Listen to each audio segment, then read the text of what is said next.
मिशी सबको बताएगा प्रॉफिट सॉलेह अलैहिस्सलाम की स्टोरी। अस्सलाम वालेकुम, क्या हाल है आप सबका? आई हो बिल्कुल ठीक है, खुश है और मज़े में है। Welcome back to my channel. और मेरे मुंह में है एंटासिड टैबलेट्स जो कि चू करके खाने वाली होती है, इसलिए कि इतने हैवी फ्राइड चीज़ें खाने की आदत ही नहीं रही है। पूरा साल हम लोगों ने ध्यान रखा है और मैंने बहुत सारे कल पकौड़े खा लिए और उसके बाद मुझे सारी रात नींद भी नहीं वैसे आई। पता नहीं क्यों मुझे नींद नहीं आ रही थी, तो मैंने सोचा कि चलो मैं अपनी वीडियो एडिट कर लेती हूँ, जाग लेती हूँ, क्योंकि मैंने जितना पढ़ाई करनी थी, कुरान पाक पढ़ना था, वो भी पढ़ चुकी थी, फारिग थी मैं बिल्कुल। मैंने कहा चलो ये काम दिन में करना है, अभी कर लेते हैं। अच्छा कल फ्राइडे है, सुकून से इबादत करूंगी। बस जागी रह गई। अभी इस वक्त जो है ना वो 3:23 हो रहे हैं और मैं पराठे बनाने शुरू करने लगी हूँ। बैठे बैठे मैंने चाय पिया और उसके बाद मुझे जनाब एसिडिटी इस तरह पेन शुरू हो गई कि बस कोई हाल नहीं। तो वो फिर शहजाद अभी उठे हैं, मैंने उनको डिस्टर्ब नहीं किया था क्योंकि सो रहे थे, तो अभी उठे हैं तो मैंने निकाला। सबसे पहले तो मुझे वो एंटासिड देना निकाल के तो साथ साथ में वो खा रही हूँ, साथ साथ में बनाने लगी हूँ पराठे। तो चलते हैं सहरी की तरफ। और आज मैं बनाने लगी हूँ पुदीने वाले पराठे और ये आज की रेसिपी है, बहुत मजे की है। पहले मैं लिया करती थी गैविस्कॉन, मुझे ये प्रॉब्लम नहीं है, मतलब यानी कोई रेगुलर इशू नहीं आता। ऐसे 6-7 महीनों में कभी एक दफ़ा हो जाता है जब मैं बहुत ही ज़्यादा ओवर ईटिंग कर लूँ। तो इस बार ये हुआ था कि ओवर ईटिंग तो मैंने नहीं की थी, लेकिन ऑयली फूड मैंने वैसे काफ़ी खाया था, पकोड़े काफ़ी खाए थे तो शायद इस वजह से। बहरहाल किसी को चाहिए हुई तो बताइएगा, मैं नाम आपसे शेयर कर दूँगी क्योंकि ये बहुत बहुत अच्छी है। तो ये धनिया जो पुदीना जो है ना, इसको मैंने वॉश कर लिया अच्छी तरह से, इसका पानी निकाल दिया है। अभी हम थोड़े से मसाले इकट्ठे कर रहे हैं ताकि एक ही दफ़ा मैं डालूं इसमें और आपसे शेयर करूं रेसिपी। आज है सेकंड रोज़ा, तो मैं बनाने लगी हूँ सेकंड टाइप ऑफ पराठा। तो आज मैं बना रही हूँ जी मिंट पराठा, पुदीना पराठा। इसके लिए मैंने 1 चम्मच जीरा लिया और आधा चम्मच सौंफ ली है और उसमें साथ ये एक सूखी जो गोल वाली मिर्च है ये डाल दूँगी। आपके पास लंबी वाली सूखी मिर्च है वो डाल लें अपने हिसाब से। मैं खैर इसके सीड्स निकाल दूँगी क्योंकि सीड्स की वजह से बहुत ज़्यादा स्पाइसी हो जाता है, तो आपकी चॉइस है, निकालने हैं तो निकाल दें, नहीं तो बीच में इसमें ड्राई रोस्ट बेसिकली आपने करने हैं। हल्की आग पे मैं कर रही हूँ इनको ड्राई रोस्ट, और जब इनकी अच्छी सी खुशबू आने लग जाएगी तो बस ये रेडी है। उसके बाद हमने इसे ग्राइंड कर लेना है, बिल्कुल पाउडर नहीं हमने बनाना, हमने इसको ऐसे कोर्स सा ग्राइंड करना है।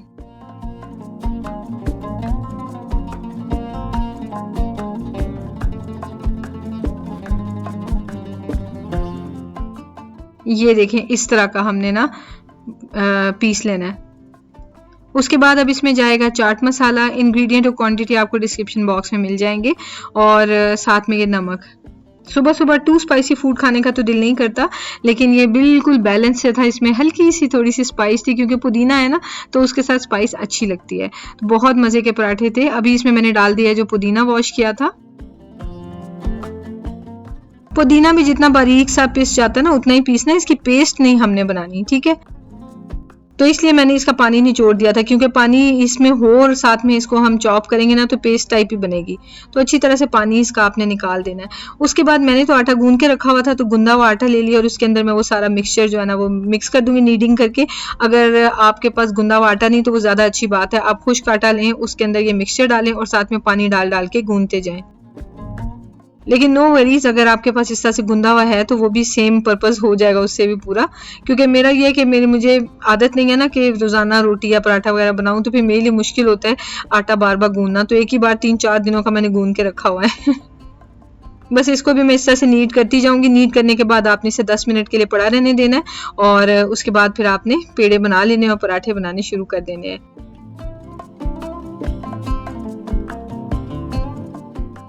मैं आपसे इंशाल्लाह रोज़ाना किसी ना किसी नए पराठे की रेसिपी शेयर करूंगी। मैं बहुत ज़्यादा एक्साइटेड हूँ इस चीज़ के लिए। और वैसे हमारा सहरी एक जैसी होती है, जिसमें एक पराठा होता है, अंडा होता है, साथ में योगर्ट होता है। तो सालन वगैरह हम बहुत कम ही खाते हैं, कभी कभी शहजाद फरमाइश कर दें तो ठीक है, अदरवाइज़ पराठे और अंडे और योगर्ट। तो उसमें आपको रोज़ाना एक नई रेसिपी मिल जाएगी, तो आप भी अपने घर में ट्राई कर सकते हैं। बहुत ईजी पराठे हैं, आम इंग्रेडिएंट से बन जाते हैं, तो कोई लंबा काम इनके अंदर नहीं है। इसके ऊपर मैंने थोड़ा सा ऑयल लगाया बेलने के बाद, और उसके बाद इसे ऐसे रोल कर दूंगी ताकि थोड़ी सी तहें बन जाएं इसकी।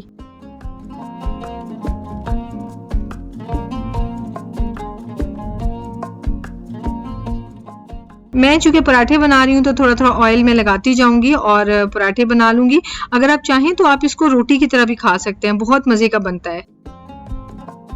शहज़ाद तो कह रहे थे इस साल रमज़ान में हम ऑयल नहीं लगाएँगे, लेकिन वो मुझे जो है ना बहुत ही खौफ़ आता है कि फिर रोज़ा ना लगे या भूख ना लगे। तो ये देखिए माशाल्लाह कितनी अच्छी लुक आ रही है पराठों की।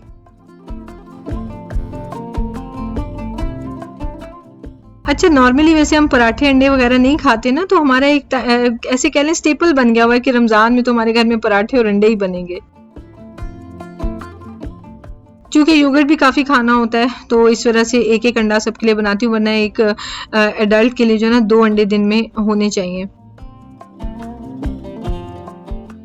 साथ-साथ सफाई भी चल रही है, क्योंकि ये वो काम होता है ना कि आटा अगर ज़्यादा देर पड़ा रहेगा तो एक तो वो फिर ड्राई हो जाता है, जो भी गीला लगा होता है ना काउंटर पे, वो उतारना मुश्किल हो जाता है, और दूसरा फिर ये है कि वैसे ही गंदा-गंदा सा लगता है, तो साथ-साथ बंदा निपटा दे इसको।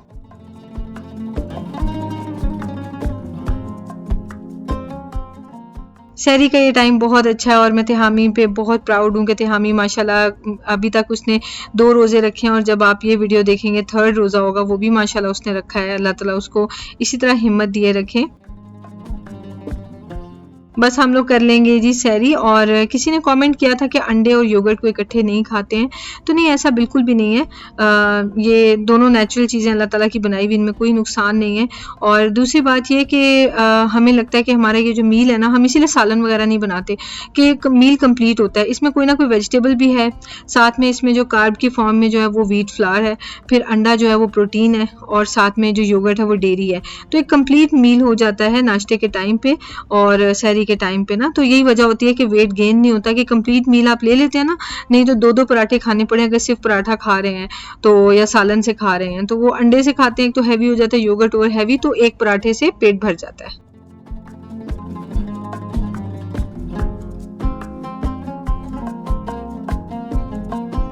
तो कैसा जा रहा है आपका जुम्मे का रोज़ा? और मैं ज़्यादा कुछ रिकॉर्ड नहीं कर सकी, जुम्मे को ज़रा मसरूफियत ज़्यादा होती है, तो इंशाल्लाह कोशिश करूँ कि अगले जुम्मे को आपसे रूटीन शेयर करूँ, फ्राइडे वाली।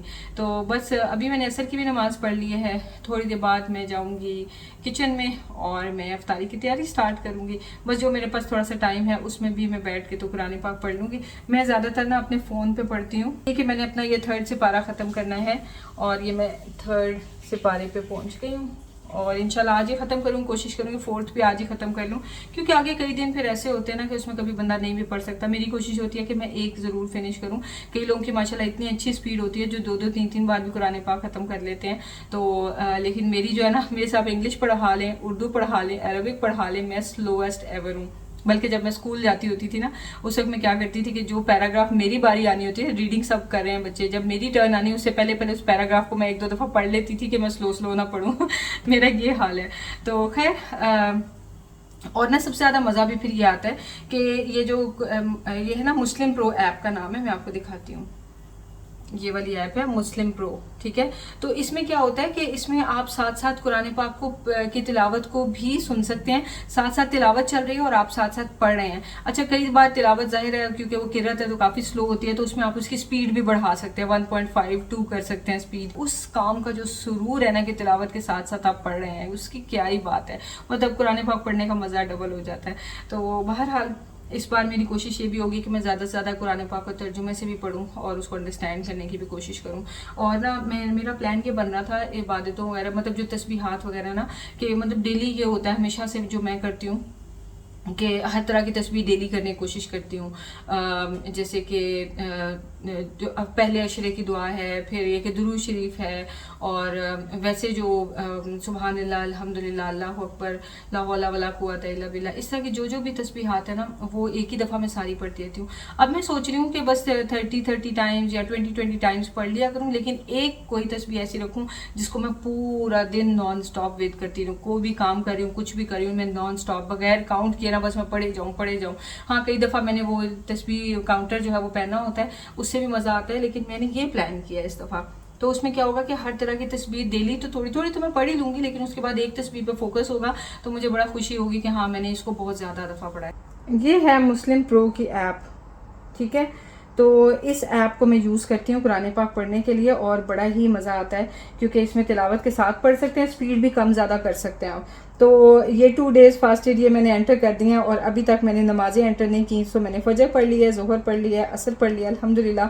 मगरिब और इशा जो वो मैं साथ साथ पढ़ लूँगी। यहाँ पे फजर 5:01 पे होती है, इफ्तार 6:34 पे होती है। तो इसमें बड़ा कुछ होता है, डेली वर्स भी होती है और फिर उसमें ना एक अच्छी चीज़ ये होती है कि इसमें कम्युनिटी होती है। इसमें जो भी दुआ आपने करवानी होती है ना, तो आप यहाँ पे दुआ लिख देते हैं, तो फिर लोग जो है वो उसको, मैंने इनके लिए आमीन किया तो मैं कहूँगी कि जी मैंने आमीन किया, तो ये इसमें ऐड हो जाएगा, ठीक है। तो इस तरह से आप अपनी दुआएं भी इसमें लिख सकते हैं और दूसरों की दुआओं पे आमीन कह सकते हैं। तो बहरहाल बाकी इसमें और भी दुआएं वगैरह भी बहुत सारी हैं, तो अगर आपने ये यूज़ करनी हो ना तो आप ये करके देखें। कुरान पाक में ये देखें यहाँ पे ये रीडिंग प्लान, ठीक है। तो यहाँ पे मैंने 3rd से पारा जो है वो मेरा आधे से थोड़ा सा ज़्यादा हो गया, तो आज मेरी कोशिश होगी मैं 3rd भी ख़त्म करूँ, 4th भी। आज ये मैंने कंप्लीट बाय लिखा हुआ है 23 अप्रैल के रोज़ मैं 1 से पारा पढ़ूंगी। ये जो ऐप है ना, ये मैं पता नहीं कितने सालों से यूज़ कर रही हूँ और शहजाद ने मुझे ये ऐप बताई थी, बहुत अच्छी। उन्होंने इंस्टॉल की ना तो उन्होंने कहा कि आप भी करो, तो वो फिर मैंने ये की थी। और ना मैंने अभी इसकी काफ़ी सालों से ना प्रीमियम सब्सक्रिप्शन हम ले लेते हैं, वो 900 रुपीज़ है, पाकिस्तानी रुपीज़ पर ईयर, इतनी सस्ती सी है और पूरे साल के लिए 900 रुपीज़ में, तो वो मैं प्रीमियम लेती हूँ। आप भी प्रीमियम ले लें क्योंकि फिर उसके अलावा इसमें ऐड इतने ज़्यादा आते हैं, उनको बार बार स्किप करना, तो आपकी जो तिलावत है उसमें फिर ज़ाहिर है हिंड्रेंस आती है। तो बाकी ये है कि ये स्पॉन्सर्ड नहीं है, लेकिन अगर ये स्पॉन्सर्ड भी होती तो मैं इसको फ्री ऑफ कॉस्ट स्पॉन्सर करती, मैं किसी कोई चार्जेस ना लेती। वैसे मैं स्पॉन्सरशिप्स करती ही नहीं हूँ, इसलिए बाय डिफॉल्ट बता रही हूँ कि ऐसा नहीं है कि ये मैं चाह रही हूँ कि आप ये इंस्टॉल करें। ये वाकई बहुत अच्छी इस्लामिक ऐप है कि मतलब आप बहुत ज़्यादा अपॉर्चुनिटी मिस करें, आप बड़ा कुछ सीख सकते हैं। फिर एक और मज़े की चीज़ इसमें जो नई ऐड हुई है ना, वो ये है इसका कहाँ गया, कॉल बॉक्स। तो इसमें हर तरह के इस्लामिक वीडियोस हैं, बहुत सारी इस्लामिक सीरीज़ हैं, तो वो भी आप देख सकते हैं फारिग टाइम में ना, तो बहुत एंटरटेनिंग लगती है और इस्लाम के बारे में भी हम सीखते हैं, तो ये चीज़ है। Come here. मिशारी शदीद बोर हुआ हुआ है, तो मिशारी को ना मैं कह रही हूँ कि इतने टॉयज़ हैं उनसे आके खेलो। उसको ये है कि मैं फ़ोन ना ले लूँ, वो हम देते नहीं हैं उसको ज़्यादा। ये रमज़ान करीम की जो लैंटर्न है, ये मिशारी ने स्कूल में बनाई थी, इतनी प्यारी मज़े की। ये लिखा हुआ है रमज़ान करीम और ये नीचे मशीन अपना नेम भी लिखा हुआ है और साथ में छोटे छोटे फ्लावर्स लगे हुए और लैंटर्न बनी हुई, इतनी क्यूट है ये माशाल्लाह। लास्ट ईयर रमज़ान में मैंने गुड डीड्स प्रोजेक्ट किया था बच्चों के साथ, जिसमें वो गुड डीड करते थे, रोज़ाना चूज़ करते थे कौन सी उन्होंने करनी है और फिर उसके बाद उनको मिलता था प्राइज़ के तौर पे पॉम पॉम्स, और फिर उन पॉम पॉम्स से मंथ एंड पे वो उतने ही उनको दिरहम्स मिलेंगे और वो अपने लिए टॉय ले सकते थे।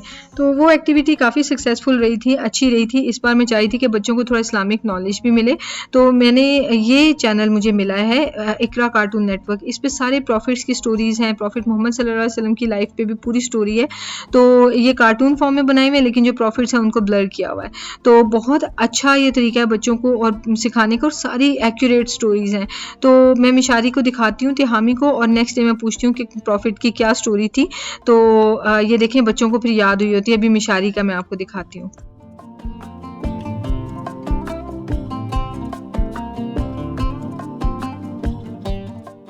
तो प्रॉफिट सॉलेह अलैहिस्सलाम की आप स्टोरी जो है वो मिशारी से सुने, और इंशाल्लाह मैं आपसे मिलती हूँ नेक्स्ट वीडियो में। और नेक्स्ट जो अफ्तारी आ रही है वो बड़े मज़े की मैंने आइटम्स बनाई हैं, आपको बहुत ही मज़ा आएगा, सो ज़रूर वीडियो देखिएगा। और आम इंग्रेडिएंट्स से सारे घर पे आप बना सकेंगे। तो इंशाल्लाह मिलते हैं नेक्स्ट वीडियो में। दुआ में याद रखें, अपना ख्याल रखें, टेक केयर, अल्लाह हाफिज़।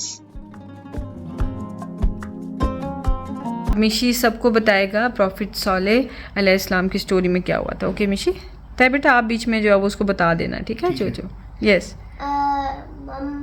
So when the camel was drinking water, and then they killed the camel. No. They first Prophet Saleh told them to let the camel drink water and take his milk. Yeah.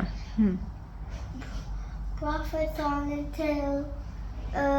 tell the rich people to let the camel drink water.